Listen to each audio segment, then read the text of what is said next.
what are the risks in this forecast? Well, there are risks on both sides, I think. Recoveries tend to have an internal dynamic. Momentum begins to develop. People begin to feel a little more confident as employment begins to rise. Consumers begin to spend a little more. Businesses loosen up the purse on investment, and so on. But there are downside risks as well. And what I worry about most is whether or not we're going to have enough income to support a solid gain in consumer spending. I don't think we're going to have a W-shaped recession. We rule it out. The chances of that are no more than 1 in 10. But this recovery is going to lack, I think, the kind of dynamism we often see and have seen in the post-war period. Note, if you will, the core CPI. I expect that inflation is going to continue to moderate. I want to turn to that subject next. Flip to this next chart. One of the things I think that's not fully appreciated is that inflation almost always declines in the first year of recovery. What I've shown you here is headline inflation on the left, core inflation on the right. If you look at the headline inflation first, you'll see that year over year we're already in negative territory. That's because oil prices today are lower than they were a year ago. And that's not going to continue. The year-over-year comparison is going to get worse. Core inflation is going to continue to move up into positive territory. But history tells us that core inflation is going to continue to decline. And there, I think, is more reason than just history to believe that that's the case. Inflation and unit labor costs over the long run are closely tied together. And there's good reason for this. If core inflation generally grows a lot faster than unit labor costs, corporate profits would continue to rise as a share of GDP. If inflation fell significantly below the rise of unit labor costs, corporate profits would contract as a share of GDP. Neither of those things tends to be the case longer run. And when you look at this chart on compensation, you see that compensation per hour is now year over year down below 2%. Productivity growth is still going quite well, almost 2% a year. And unit labor costs are now in negative territory. I don't think they're going to stay negative. They'll probably creep up to a little above zero, but they're going to grow at a very modest rate. And that's going to mean very modest consumer price inflation for the next several years. But what about the longer run?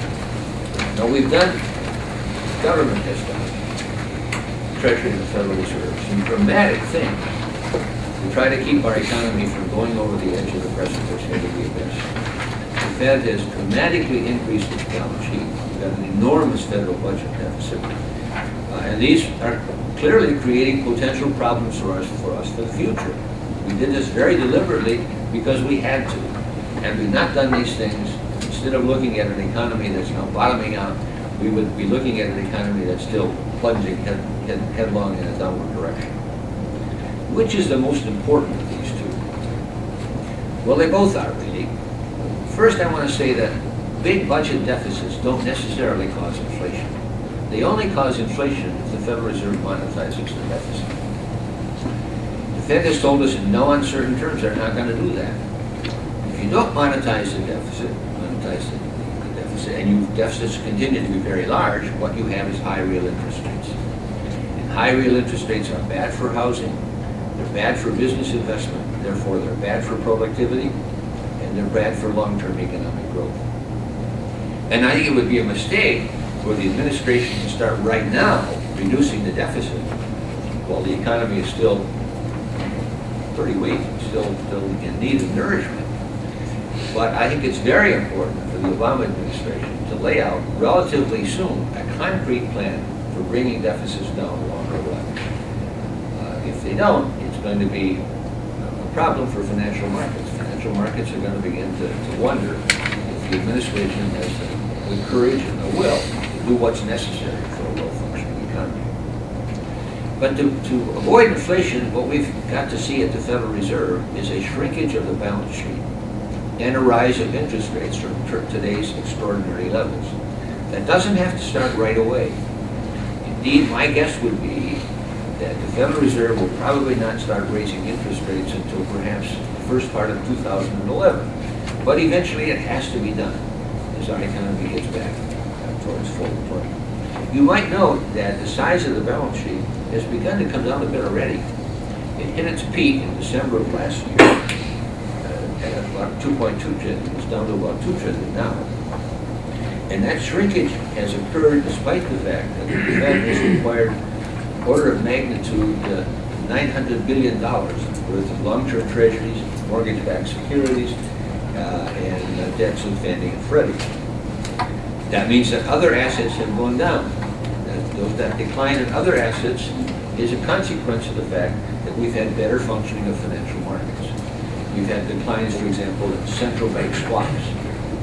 Foreign central banks haven't needed the money they borrowed from us. We've had declines in the term auction facility. Banks don't need to borrow as much as they were earlier. We've had declines in the commercial paper facility. This commercial paper market is come up in function of the primary dealer's credit facility.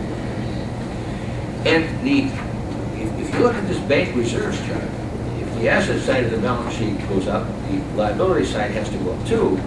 And the item that's gone up is bank reserves. And most of these reserves are held now as excess reserves. Excess reserves are normally order of magnitude 2 billion or so. They're now about 750 billion. And if these excess reserves were put to work aggressively to make loans or to buy securities, the money stock would expand dramatically and we would have inflation. So how is the Fed going to prevent that? The normal way the Fed would drain off excess reserves is to sell short-term treasury securities out of its portfolio. Unfortunately, it has very few of these. So it has to use a different monetary policy instrument. And it was handed one by the Congress in the fall of last year in the form of the ability to pay interest on reserves. So what the Fed's going to do to pin in these excess reserves and keep them from being transformed into a rapidly growing money stock and hence a potential for inflation, the interest paid on reserves at the same time. Logic here is that banks are not going to take their excess reserves and lend them to other banks in the overnight federal funds market, which is risky, when they can earn the same return by holding their deposits at the Federal Reserve. But you say that's fine, but suppose banks were to go in a different direction and were to start making loans in value, or buying treasury securities in value, or mortgage-backed securities. Wouldn't that create inflation? It would, but the Fed has a tool to handle that as well. They can pay higher interest rates on term deposits. They can offer a bank a different interest rate on a 3-month deposit or a 6-month deposit, and therefore pin in those reserves. Now this is a new policy instrument. It's never been used before. The rule for policy error is therefore greater than it would be if they were following their normal course of events. But it's not rocket science. The Fed has the tools, it has the will, and I think it has the ability to do the job without seriously involving an outbreak of inflation. There's one potential problem which neither I nor any other economist can give you full assurance about, and that is, what if the Congress were to get in the way of the Fed's doing what it needs to hold inflation? There has been a bill introduced into the House by Ron Paul, and it's been co-sponsored by roughly 2/3 of the members of the House, that gives the GAO the authority to audit the monetary policy function of the Federal Reserve. And that sounds to me, and to like many people who have been at the Fed, that Congress is trying to assert authority over the Fed's conduct of monetary policy. If that were to happen, if that bill were to go through, all bets are off. And I think cooler heads will prevail.